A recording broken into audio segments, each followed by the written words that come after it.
Well, why don't we let's go ahead and get started. Today we are going to talk about purpose. Um, I've always and I think all of the people here are going to agree that we're at our best when we're acting in alignment with our purpose. No matter what we're doing in life, we have a better chance of reaching our full potential, as Davin talks about in this book, if we're in alignment with our purpose. So welcome to everyone today. My name is Nathan Schock. I'm author, speaker, co-founder of a company called 5-4. I help businesses align purpose, people, and process so that they can continue to grow with fewer growing pains. And if we're talking about purpose, we have the best guest you can possibly ask for today. There's no one I'd rather talk to than Davin Salvagno. See, Davin is an author of the best-selling Finding Purpose at Work. He really challenged a lot of my thinking in that book. And I know after you read 12 Thieves, if you don't already have that one, you're going to want to go back and get that book too. He is the founder of Purpose Point. He is the founder of the Purpose Summit, host of the Hearts Not Heads podcast, and just an all-around great person. But the reason he's with us here today is because just a couple of weeks ago, he published a new book, Thieves of Purpose, Overcoming the 12 Mindsets Robbing You of Your Potential. Davin, thanks for being here with us today. Well, Nathan, that was an incredibly kind introduction. Thank you so much. Honored to be here. Grateful to be able to talk with everyone today about the Thieves of Purpose and help people step into the fullness of their purpose and potential. So thank you for the invitation. Awesome. And we're going to get into it here in a minute. Audience, thank you so much for joining us today. Would love it if you are willing to come off camera and see, so we can see you just like you can see all of us. And I actually wanted to start this out today. I didn't even tell Davin this. Getting your thoughts about what's keeping you from your purpose. So we're starting this with a poll of the audience. And in here, I have the 12 Thieves of Purpose from this book.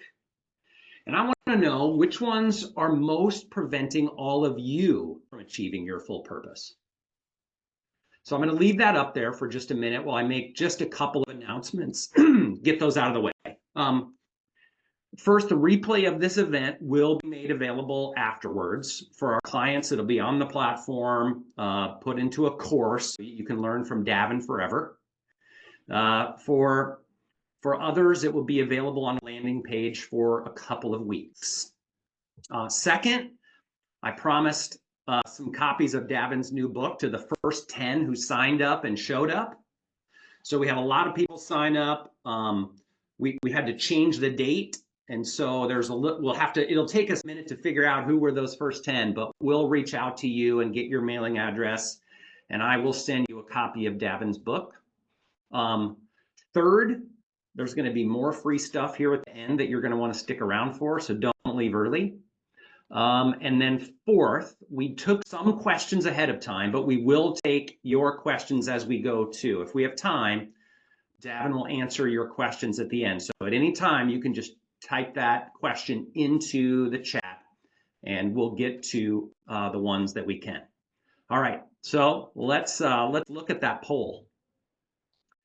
Davin, does this kind of square with what you normally see? It does. It does. It's no surprise to me that distraction by a margin is the greatest thief on here, followed by comparison and impatience. Yeah. Interesting to see someone voted for indifference, because usually people are like, well, wait, how does indifference rob me of purpose? And we can talk about that. What I'm surprised is that nobody voted for fear. Fear is actually the largest and longest chapter in the book and one of the most common thieves.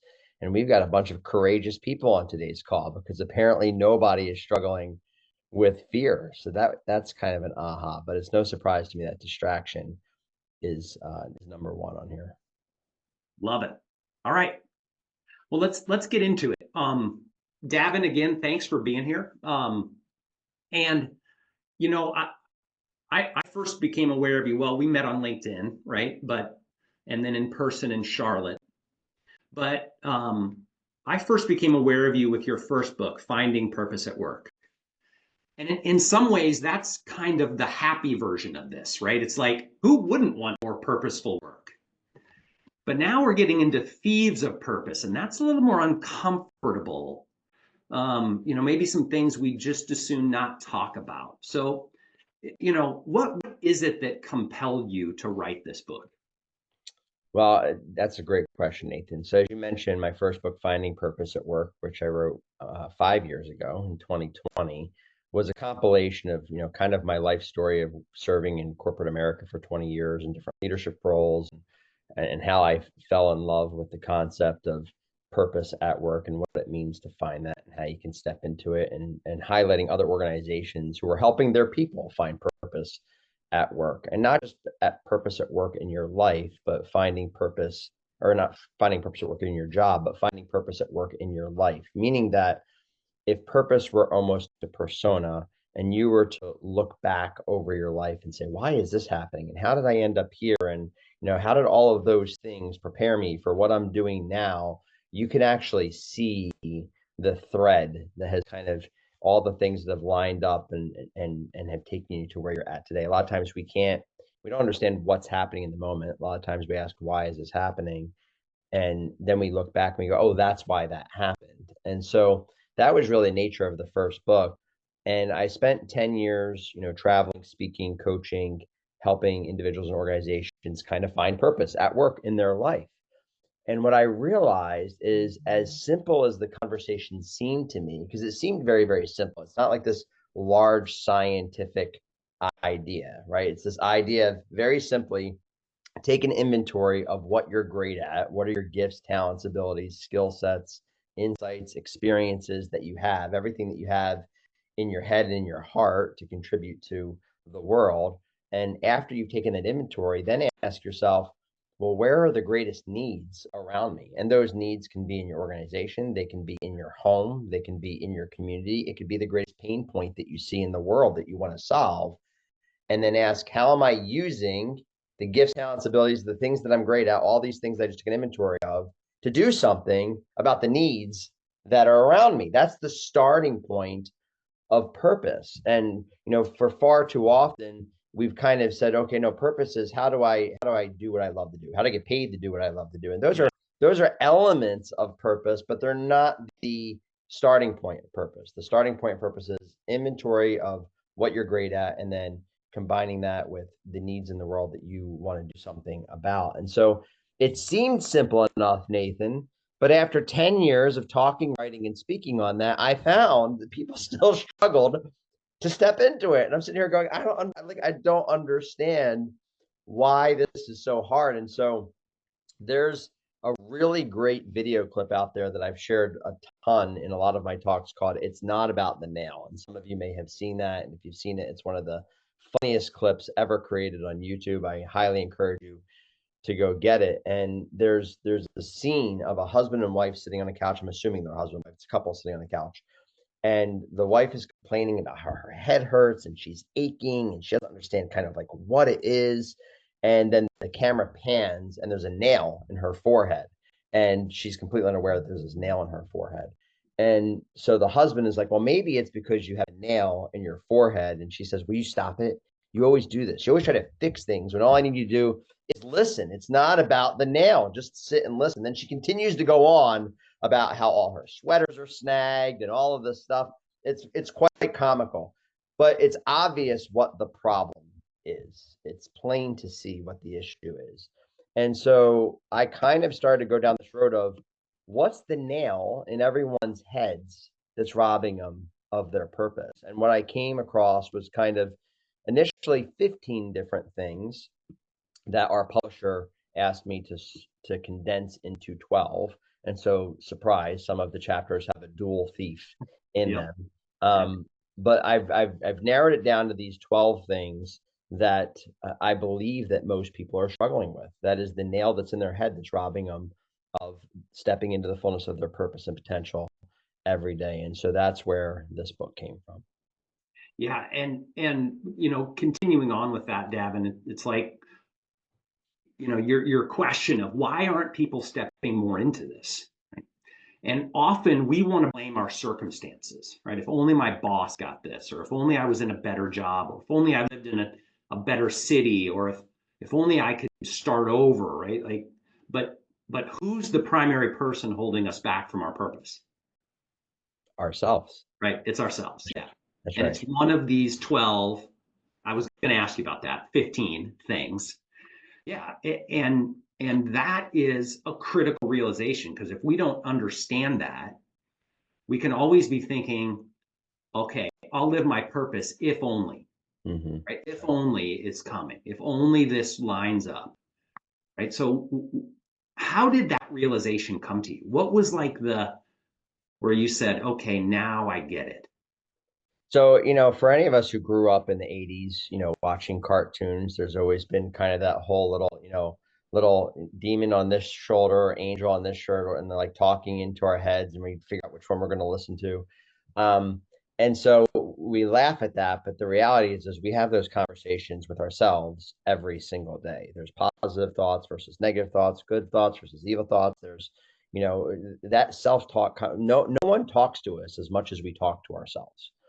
And so you mentioned something very clearly there about how we allow our circumstances often to kind of define us. And one of the things I share in the book is that our circumstances don't define us, our choices do. We become a product of the thoughts we listen to and the choices that we make as a result of those thoughts. And I've read a ton of different books. There's a great, book by Dr. Amber Selking on winning the mental game. And I've referenced that in the book, but there's lots of books that can help us fight those mental battles and self-talk and all those different things. And what I wanted to try to do was give each one of those thoughts that we struggle with a persona, so that when that thought shows up, rather than you blaming your circumstance or attacking yourself, you have an enemy, a thief, that you can attack that's outside of yourself. And now all of a sudden you have a choice to make of who's going to win. Are you going to allow the thief to win, or are you going to combat that thief and let it flee so that you can step into the fullness of your purpose in that moment? Because that's the other thing, is that I really appreciate your comment, Nathan, about being one of the world's greatest subject matters on purpose. That was very kind. There's a lot of people that talk about purpose, a lot of people who write about purpose, and people struggle with purpose because it can seem big and intimidating. It can seem grandiose, like, oh my gosh, this is the greatest like question that the world has ever asked. What's my purpose? What's my reason for being? Why am I here? What's the meaning of life? This has been asked for thousands of years. And if we approach purpose as the singular grandiose idea, we're not going to engage the conversation because it's too big. But if you break it down and you recognize that, yes, we could argue that spiritually that there's a grandiose purpose for our life, and I can have the faith conversation, but on a more practical level, we have multiple purposes, and purpose is plural and it's momentary, meaning that purpose lives in the moment. I've got a purpose as a husband, as a father, as a speaker, as an author, as a coach, as a musician, I've got multiple purposes. And so the question is what it matters now. What's happening in the moment? As I shared earlier, what are the gifts, talents, abilities, skill sets that I have to contribute to the most urgent need in the moment? And am I stepping into that purpose or not? And so just like I wanted to boil purpose from a big idea down into kind of, hey, we've got these micro purposes, in the Mhm. same way, why we could say, hey, there's this big thief, it's ourselves, right? Or the enemy attacking us.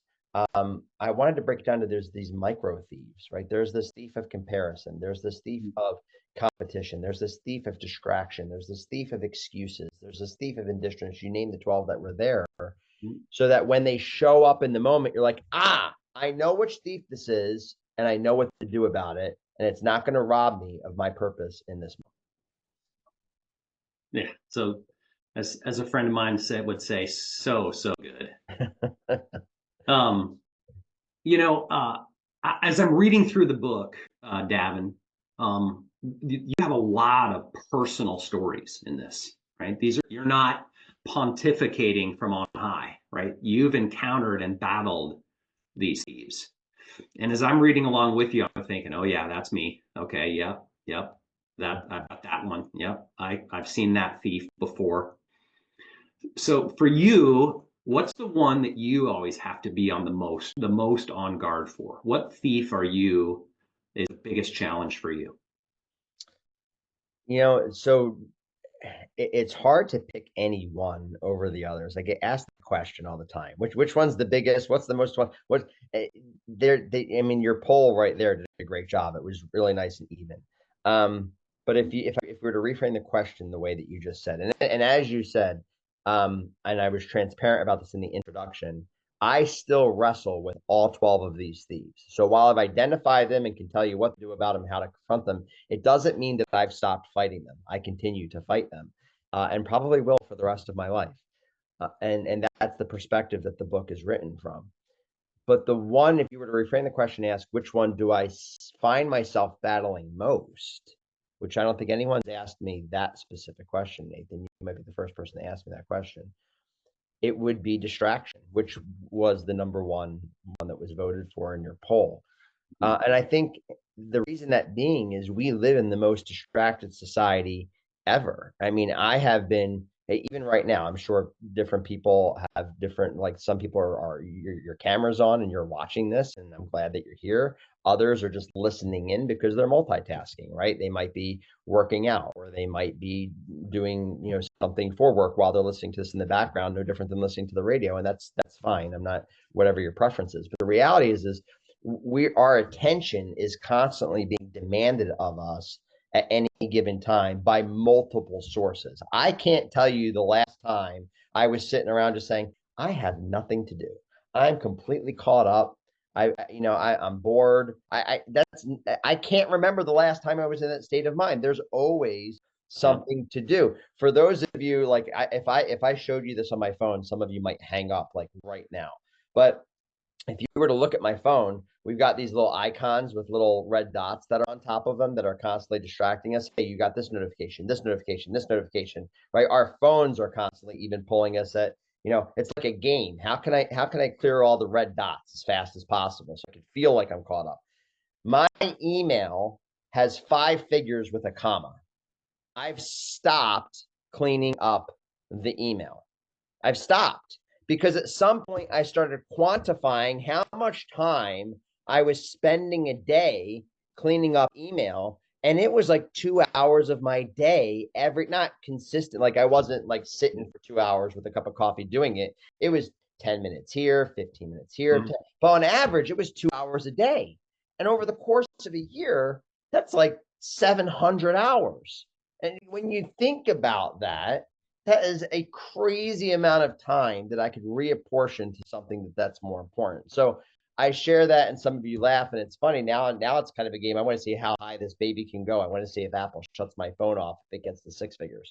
But I share that with you because there's no shortage of things calling us. In fact, sometimes I just shared earlier that we've got multiple purposes. Our purposes can actually compete with each other and distract us, right? I Yep. shared that, I've got a purpose as a husband, as a father, as a speaker, as an author, as a coach. I'm facilitating to you right now. There's no shortage of things that I could be stepping into right now. I could be here talking to you. I could be answering an email. I could be answering a text message. My wife downstairs might need help with something. My kid in the other room might need help with their homework. The question is, what's important now?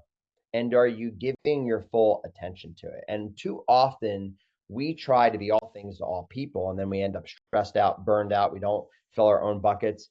You don't need to be all things to all people. You just need to be all of you to the person that's right in front of you. So, right now, I need to be all of me to each of you and not worry about all of those other distractions and then come back to them when I'm done in this moment of time. So, the key to battling the thief of distraction is asking yourself, what is most important now? And I need to give all of my attention to that thing and almost compartmentalize and then go to the next thing and the next thing and the next thing. And that is such a more efficient, productive, and effective way to manage our lives.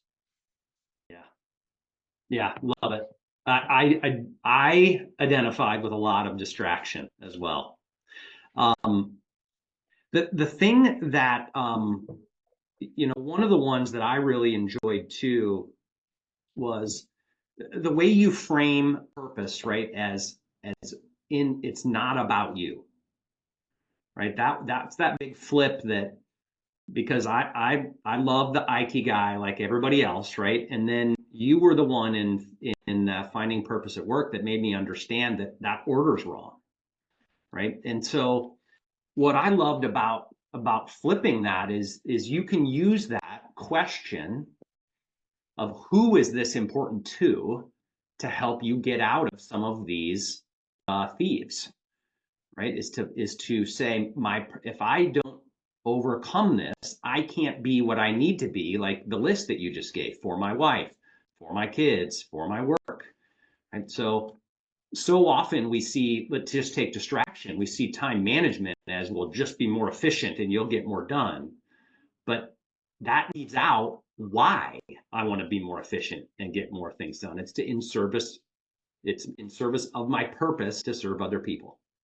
That's right. That's right. And that's such a key distinction. A lot of times people say, "What do you mean my purpose is not about me? What are you talking about?" Like that it almost like that's like a screecher right there when you say it. How is my purpose not about me? So let me back that up for a second because the purpose of anything is not about that thing. It's about its impact that it has when it's activated or used on something else. So if you were to go to the store and you were to pick up any product off the shelf, it could be a cleaning product, it could be medicine from the pharmacy, and you were to look at the back of it, there would be at the top of the ingredients, it would say purpose, and it would tell you what that thing does, right? Window cleaner, pain reliever. It would tell you what that thing exists to do. Well, if all that thing ever does is sit on the shelf, then it never fulfills its purpose. Its purpose only happens or has meaning when it's applied to something other than itself. That's when its purpose is activated. And we're no different. We were all created with a specific set of ingredients, if you will, that are meant to make an impact on those around us.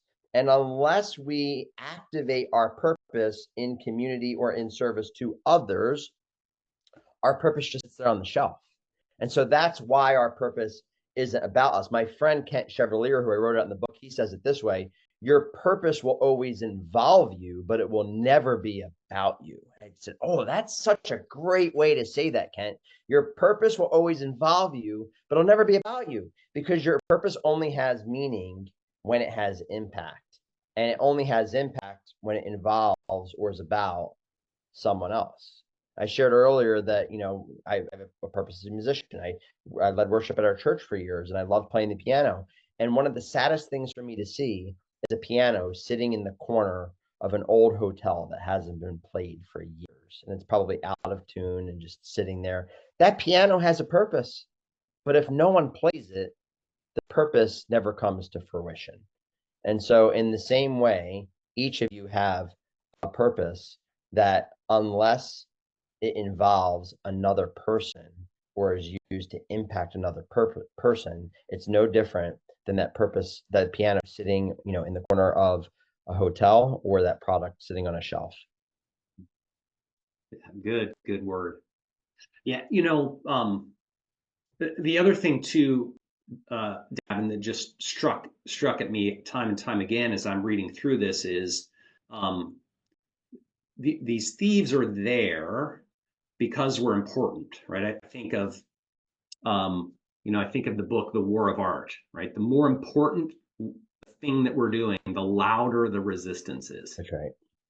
And where we get in trouble, I think sometimes is if we expect, like you said, that, well, if I'm in line with my purpose, then it's just going to be easy, right? If I've got this figured out, then life just unfolds in front of me, right? And it gets easy, right? I was talking to a group of college students here just last week, And, as they talk about this, I just need to find my passion or find my purpose, and they have this idea that when they find it, to just be yellow brick road all the way to the finish line.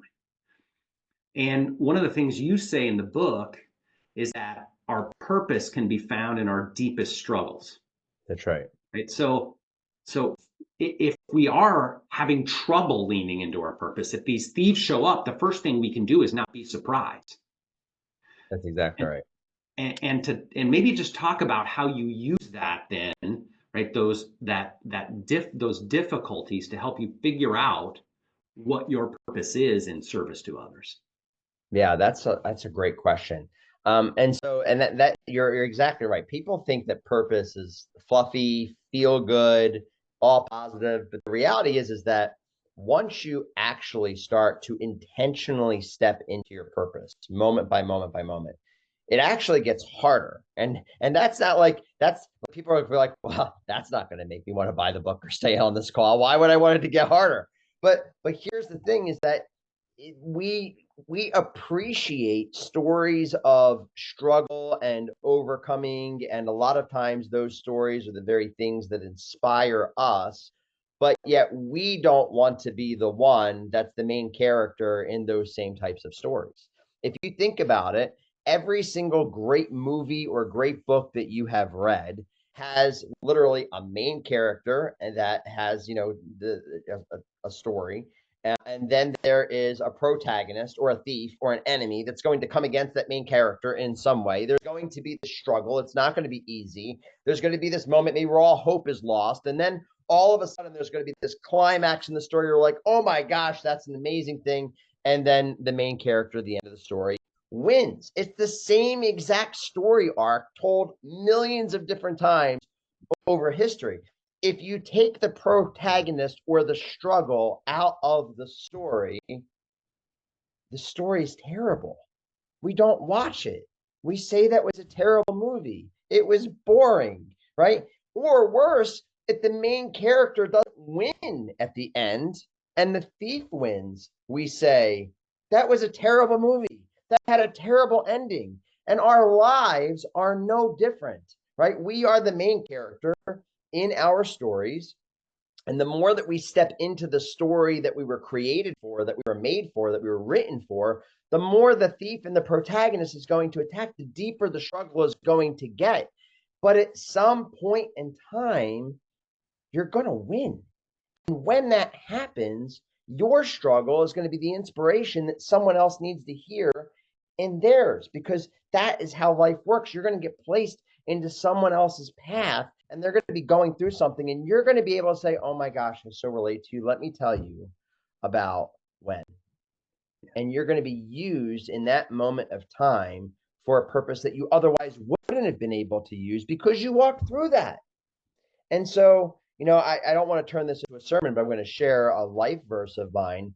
One of the verses that I quote in the book is Romans 8:28, which is all things happen together for the good of those who love God and who are called to his purpose. And a lot of times we sit here and say, all things happen together for the good, or, everything happens for a reason. And we kind of like muddy that down and make it very simple. And so, this bad thing is happening. I guess it's happening for a reason, but then we don't actually understand the depth of what that is, because the second half of that are who are called according to his purpose. There is a specific purpose. There are already people that are lined up in front of you today, tomorrow, a year from now, 5 years from now, 10 years from now, that you are supposed to impact in some way. And everything that you've gone through previously in your life and everything that you're going through now is preparing you to step into that moment that you are supposed to make that impact on someone else. But we want easy street. We don't want the struggle. We don't want to have that narrative. But that is the narrative of life. And those are the narratives that we appreciate. And so one of the things that I've stopped doing, Nathan, I talked about this in the book, is I've stopped asking, why is this happening? And I've started replacing that with, what is this happening for? Or who is this happening for? And one of the things that has helped me get through a lot of those struggles is recognizing that at some point in time, this very thing that I'm dealing with, this very thing that I'm battling, this very thief that's trying to rob me right now, to start and turn, and instead of focusing on the thief, to turn around and point the finger at myself, to want to give up, to start beating myself up, to whatever the case is, I recognize that that thief is attacking because this moment is significant. And this moment of significance is going to be used as a lifesaver for someone else when they're in that same battle. So when those struggles come and those battles come, embrace them, because it means that you are living in the very center of your purpose, and the thief is trying to rob you of something very specific that you were created for. Oof. Yeah. Wow. Love it. Yeah. Um, and you also, when you get back to that thief of distraction, right? We saw that was one of the most common ones here. And I was like, I don't know, is that me? And then I'm reading, I'm like, oh yeah, yep, I've got that thief. And it reminded me of something that I talk a lot about, is that we have 1/20th of the human interaction that we did 20 years ago. Because of all of the digitization, there are grocery self-checkout lanes, pay at the pump gas, ATMs, Amazon.com, Netflix, all of these things have removed what used to be a human interaction. And what I loved about one of the things you talked about in the book, Davin, is like, how many of the opportunities to live my purpose do I miss because my head is down, right? I'm looking at that phone. I stopped into a Starbucks the other day, placed a mobile order, right? This was a couple months ago. I walked in, there was not one person in the barista line. There was not one person sitting in the store anywhere. There was about a dozen people clustered around the to-go drink area, every single one of them like this, just looking down at their phone, right? And I had a realization earlier this year that everything I have in my life is because people sacrifice their time for me with no expectation in return. And then I realized that I suck at that. And there are some people in my life that are so much better. And that's the thief of distraction, right? As I'm so focused on what I do, um, it's almost like distraction is that, and you could say that's probably about all the thieves, is that overall thief that's going to prevent you from identifying and overcoming the other thieves. Yeah, that's such a good observation. And one of the things that you just shared there, two things. So one, I want to comment on your Starbucks thing, but then I also don't want to lose sight of what you just talked about how sometimes we're missing our purpose because we're staring down. A lot of times our purpose is staring us right in our face, but we miss it because we're so focused on what we need to go do than on who we need to be. Right? We're thinking about where we need to go next, what we need to get done, right? We're always living in the next moment. We're very rarely living in the moment that we're in. In fact, even right now, there are some people on this webinar, they're like, how much more time is this going? Because I've got a 2 o'clock. I've got something I got to get to. I've got emails I need to respond to. How much longer are Davin and Nathan going to talk about purpose? And they're already living in the next moment rather than living in this moment right here. And so they're going to miss out on something that maybe that is meant for them in this moment. And that's just how the world works. It's constantly rushing us into the next moment. Um, I'll get to Starbucks in a second, but I was driving. I was on a road trip, and I stopped to get gas. I was on my way to Atlanta, and I had walked into the gas station, and there was a Wendy's attached to it, and I needed to grab some lunch. And I walked in there, and in my mind, I was not wasn't present. I was on my phone, I was emailing, I was texting because I'd just been driving for 3 hours, and I wasn't able to do that while I was driving. So I had a quick minute to get caught up here. And the lovely lady, whose name was Lisa, who served me, literally just took my order and handed me a bag. I thanked her, and I walked out the store. But I realized in doing that I missed an opportunity.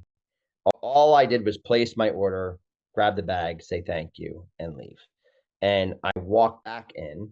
And by the way, I was the only customer there. There was like nobody else there. The place was pristine. It was clean. You could tell that she must have been bored before I walked in. It may have been the freshest hamburger I've ever had in my life because I don't know if they served anybody else before me. The fries were nice and hot. But I walked back in and she said, "Is something wrong?" And I said, "Actually, yes, something is. I'm sorry. I didn't take a moment to actually see you." I said, "Thank you so much for serving me my lunch today and for being here. I really appreciate that you were here today." And she said, "Oh, thank you so much. You made my day." And I said, "No, Lisa, you made my day." And I walked out. That took like 2 minutes, 2 minutes to walk back in and let that person know that they were seen, that they mattered, and that they valued because they took my lunch order. And she's probably going to think about that for the rest of the day and talk to somebody about that. And I'm glad. But the reality is I would have completely missed that opportunity had I just gotten back into my car and got back onto the highway. And the reason that I was aware of that is because I have spent way too many moments in life where I had missed those opportunities, and I went through activities where I was trying to be more intentional. Every time that I walk into a store, every time that a cashier checks me out at the grocery line, every time that I walk into a Starbucks, I'm going to make eye contact with the person whose purpose in that moment is serving me, right? They're in their purpose in that moment and they're serving me. And I'm going to acknowledge that they're doing that. I'm going to acknowledge who they are, what they're doing, and thank them for being in that moment. So come back to your Starbucks moment. I was in the Starbucks by my house, actually on the day that the hard copy of Thieves of Purpose came out, and I was sitting in the Starbucks, and there was a few people sitting there, and I was shocked because I came in and there was a sign by where the sugar and the stirrers are, and there was a bunch of doilies, like hand sewn doilies, and there was a sign that said, "Grab a cup and a doily and stay a while." And I was like, what? Now I would love going to Starbucks for the day and getting a mug and not a paper cup, and I would be there for days. But since COVID, they got rid of those. Yep. And I walked over and I said, "Do you guys have mugs again?" She goes, "Yes, we actually started doing mugs again on January 25th. I said, "That is amazing." And I grabbed a mug and I grabbed a doily and I sat there and I worked for 5 hours and I stood back as I watched others do the same. And I don't know if you know the foundational story behind Starbucks, but the whole reason that Starbucks was invented, its founding purpose, was to create community. It was about the cafe. It was about the human interaction. In fact, Howard Schultz used to say that we're not a coffee company that serves people. We're a people company that serves coffee. Coffee was the vehicle to activate purpose and connection. Yep. But somewhere along the way, they lost their way and it became highly transactional, it became highly commoditized, and it became about how many orders that we can do, how much coffee can we sell, and they sacrificed the human interaction, to your point, Nathan, because you witnessed that.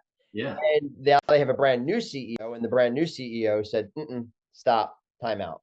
Yep. Let's get back to our founding purpose, which is fostering human connection and using coffee as the vehicle to do that." And I just thought, wow, this is so, so powerful. Yeah. And so we have the same opportunity. If you think about it, we have moments every single day that we can use, even if they're small moments like thanking the person who gave you your coffee or gave you your hamburger or gave you your bag of groceries or checked you out, and just being intentional. Look at their name badge, call them by their name, thank them for serving you today. If they're not wearing a name badge, ask, "Hey, thank you so much for serving me today. What's your name?" "Lisa." "Lisa, I really appreciate you. Thank you for being here today. I hope you have a great day." It takes 30 seconds. And in doing that, you will have not just received, you will have given and activated your purpose in the moment.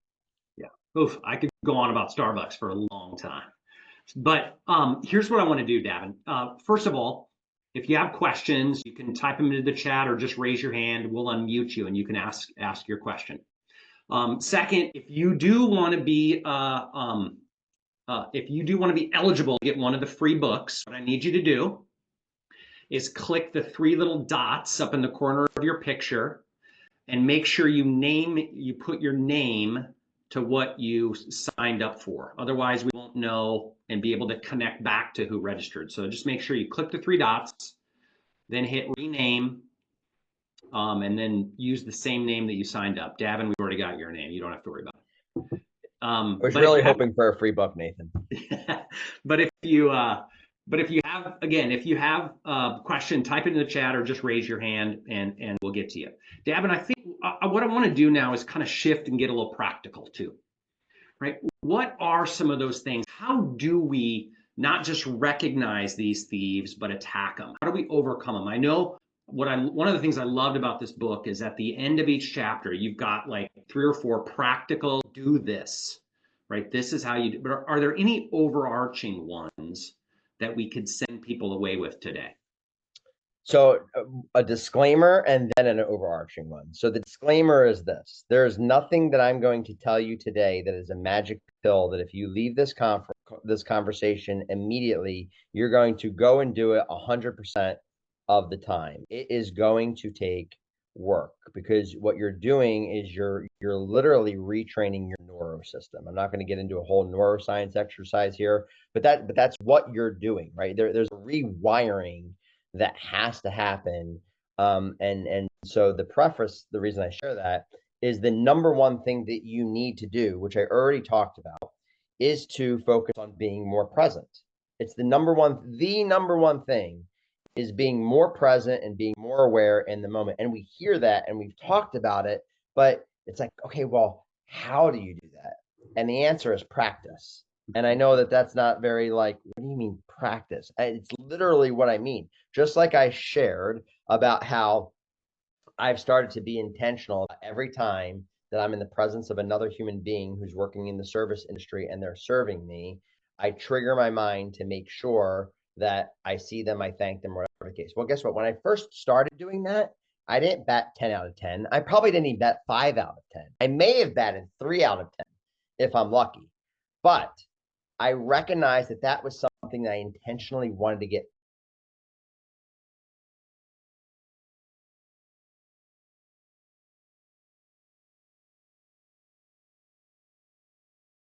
The more that that actually nudged and programmed me, it almost like sent like a wire, like, hey,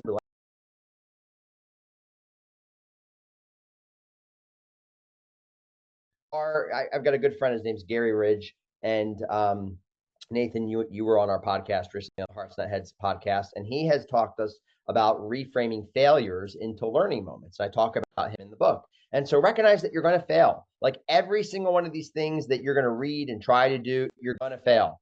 But those are learning moments, and the reason that those learning moments are important, and that's not like fluffy, like ooh, turn failures into learning moments. Let's take something that's negative and turn it into a positive. Yes, that's true, but there's actually great practical science behind this, is that when you label a failure as a learning moment, you basically subconsciously tell yourself the next time that that happens, I'm going to do better. The next time that happens, I'm going to take advantage of the situation. And so now, like, you've almost programmed your mind, and the next time that situation presents itself, it's going to recall that, and you're likely going to more intentionally step into it. So the first thing is to be more present and be more aware that there are opportunities all around you today. There'll probably be a dozen opportunities for you to step into your purpose. But if you're not present because you're so focused on what you need to do next rather than on who you need to be now, you're going to miss them. So focus on being more present, focus more on who you need to be, not on what you need to do. Number two is if you miss the opportunity, immediately label it as a learning moment, not as a failure, because what you will do is you will trick your mind into the next time that that happens, it will nudge you to actually do something about it, like the Wendy situation that I shared with you. I'll give you another practical example. One of the thieves I talked about in the book is excuses. And, excuses are one of the biggest things that we make when we really don't want to do something, especially when we know that we should do something. We make excuses. And all excuses is really a reason stuffed with a lie. Because if you eliminate the lie, it's really just a reason. It Yeah. only becomes an excuse when we have to make up a lie to attach it to the reason. Otherwise, it would just be a reason. And I can elaborate more on that. I talk about it in the book. But one of the greatest excuses that we tell ourselves is, I'm busy. I'm Yes. busy.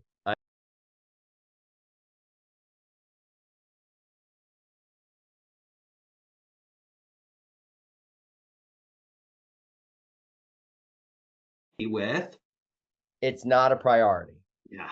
And so when you replace I'm busy with it's not a priority, you actually create almost like a judgment in your mind. There's a weighing that happens, and you decide whether or not this thing actually is a priority or if it's not.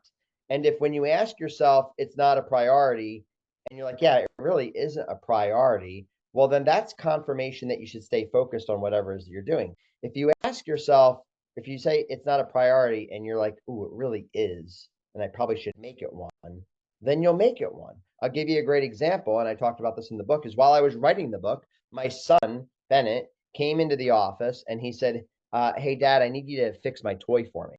And I was like in the zone. And for any of you guys who know anything about science and all that stuff, um, when you are fixated and you're in the zone, you're on a task, if you break it, whatever that task might be, and you come back to it, it takes 15 minutes for you to get back into that optimal zone.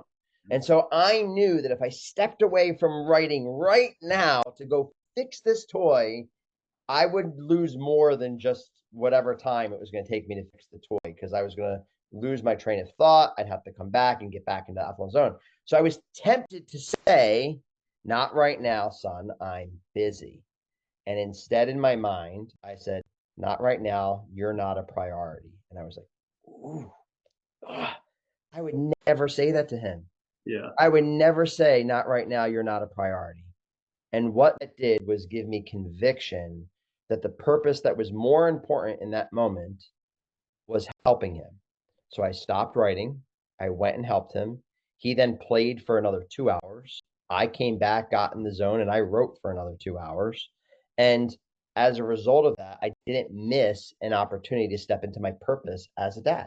And had I done that, he would have probably for a long time remembered, oh, my dad's work's more important than me, or whatever the case, right? And so we do this all the time, is a lot of times we say, I'm not busy, or we say, I'm busy, to things that are trying to grab our attention because we want to focus on something else, and we miss out on a purpose that's more important in that moment. So if that happens and you're telling yourself that you're too busy to do something, replace it with, it's not a priority. And if you feel good when you say that to yourself, then that's confirmation. Keep doing what you're doing. You're right, it's not a priority. Yeah. But if you feel that level of conviction that I felt, that should be a nudge that you should stop whatever it is that you're doing and give that thing that you're saying that you're too busy for your attention. Yeah. Good stuff.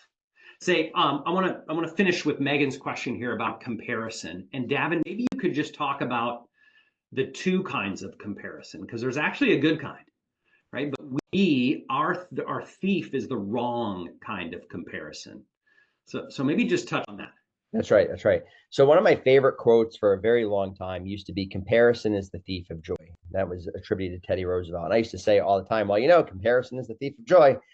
And then all of a sudden, I challenged that because I went on a mission trip to Guatemala. And while I was down in Guatemala, staying with this amazing family whose house was a tin shack on the side of a building and a dirt floor, and their mattresses were on the dirt floor, and their dinner table was a box, literally a cardboard box.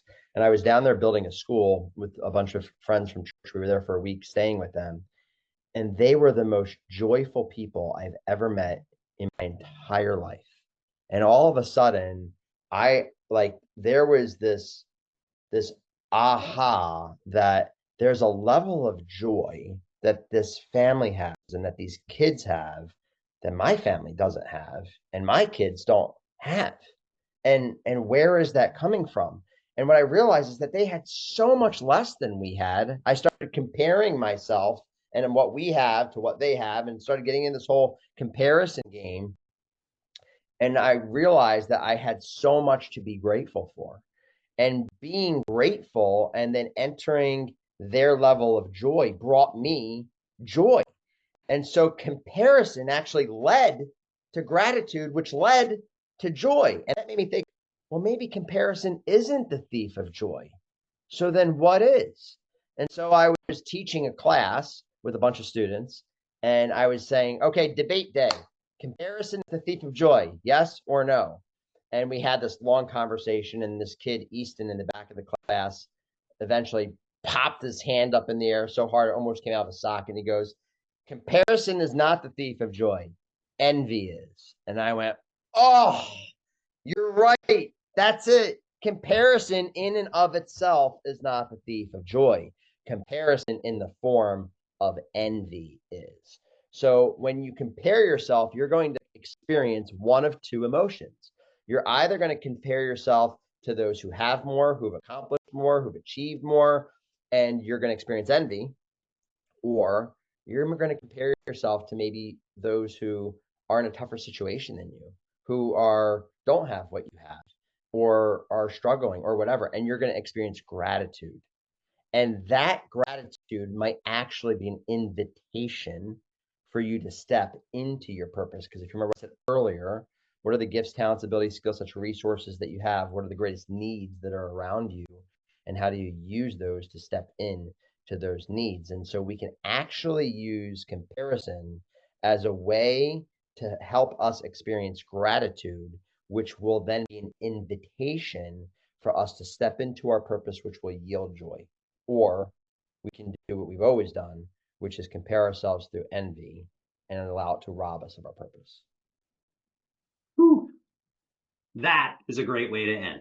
Okay, so just a couple things here to wrap up. Davin, thank you so much for being generous with your time here.